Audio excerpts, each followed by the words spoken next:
மாண்புமிகு பாரத பிரதமர் மரியாதைக்குரிய திரு நரேந்திர மோடிஜி அவர்கள் ஒவ்வொரு மாசத்தினுடைய கடைசி ஞாயிற்றுக்கிழமை அன்னைக்கு மனதின் குரல் மூலியமாக மக்களிடத்தில் பேசுவது, அவர்கள் மக்கள் புரிந்த சாதனைகளை ஒவ்வொருவரும் ஒவ்வொரு சமூக கண்ணோட்டத்தோடு இந்த சமுதாயத்தினுடைய நல்லதற்காக பல பேர் கண்ணுக்கு தெரியாமல் சேவை செய்துட்டு இருக்கிறார்கள். அவர்கள் சேவைகள்லாம் கூட வெளியில் வரும் விதமாக நம்முடைய மாண்புமிகு பிரதமர் மரியாதைக்குரிய திரு நரேந்திர மோடிஜி அவர்கள் ஒவ்வொரு இடத்திலுமே உரையாற்றி கொண்டிருக்கிறார்கள்.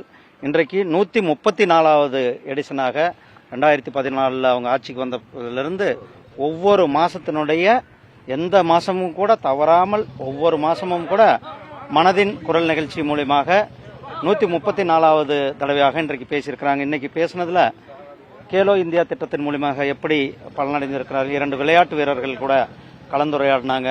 விளையாட்டை எப்படி ஊக்குவிக்க முடியும் என்றதை பற்றி, அதுவும் நாம குறிப்பாக 100 மீட்டர் ஓட்டப்பந்தயத்தில் நம்மளுடைய இந்தியர்களால் எவ்வளவு சாதிக்க முடியும் அப்படின்றத அந்த சாதனைகளை நம்முடைய மாண்புமிகு பிரதமர் திரு நரேந்திர மோடிஜி அவர்கள் இன்றைக்கு நமக்கு 2 விளையாட்டு வீரர்கள் குர்விந்தர் சிங் அண்டு திரு அமினேஷ் என்ற 2 விளையாட்டு வீரர்கள் கூட பேசி அதை நமக்கு இன்றைக்கு அவங்க ஒளிபரப்பு. அதே நேரம் கோடை நேரத்தில் நாம் எப்படி கோடையை சமாளிக்க வேண்டும் என்பது, அந்தந்த பகுதிக்கு நம்ம கூட நீர்மோர் நம்ம பகுதியில் அதிகமாக நம்ம குடிப்போம். ஒவ்வொரு பகுதியிலுமே மாம்பழத்தினுடைய பயன்பாடு, ஒவ்வொரு சீசனுக்கும் ஒவ்வொரு பழங்கள் இருக்கும்.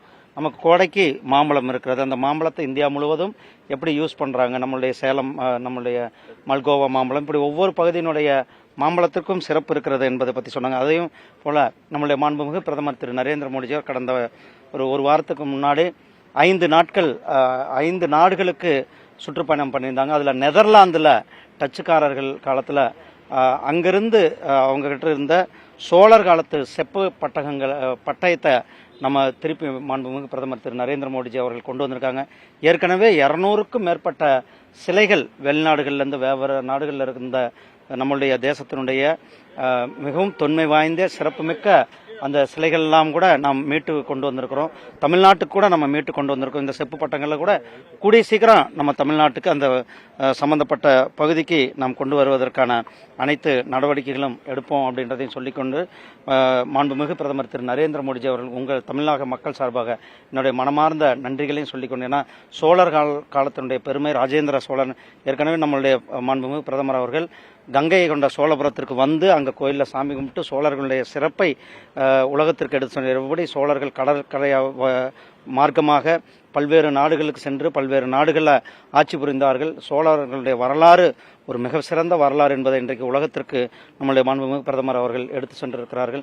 அதே மாதிரி நாகர்கோவிலை சேர்ந்த நம்மளுடைய குழந்தைகள், நாகர்கோவில் அந்த ஜெயகோபால் கரோடியா பள்ளியை சேர்ந்த திரு கிரிஜாம்மா, அவங்க குழந்தைங்கள்லாம் கிட்டத்தட்ட 40 லட்சம் ரூபாய், அது எப்படின்னா ஒரு குழந்தை ஒரு நாளைக்கு ₹1, வருஷம் முழுவதும் சேர்த்து 40 லட்சம் ரூபாய் ராணுவ வீரர்களினுடைய சேம நலனுக்காக, அவர்களுடைய நலனுக்காக கொடுக்கப்பட்ட அந்த நிதியை கொடுப்பதற்காக இந்த குழந்தைகள் கொடுத்திருக்கிறார்கள். இப்படி ஒவ்வொருவரும் செய்கின்ற செயல்களை உலகம் அறிய இந்த மனதின் குரல் நிகழ்ச்சியானது ஒவ்வொரு மாதத்தினுடைய கடைசி நாளில் ஞாயிற்றுக்கிழமை அன்றைக்கு ஒளிபரப்புகிறது. நாமும் அதை கண்டுகளிக்கிறோம். இது பொதுமக்கள் செய்கின்ற சேவைகளை நாம் 4 MLAக்கள். நன்றி, வணக்கம்ண்ணா. நான் அரசியல் இன்னொரு நாள் பேசுறேன்.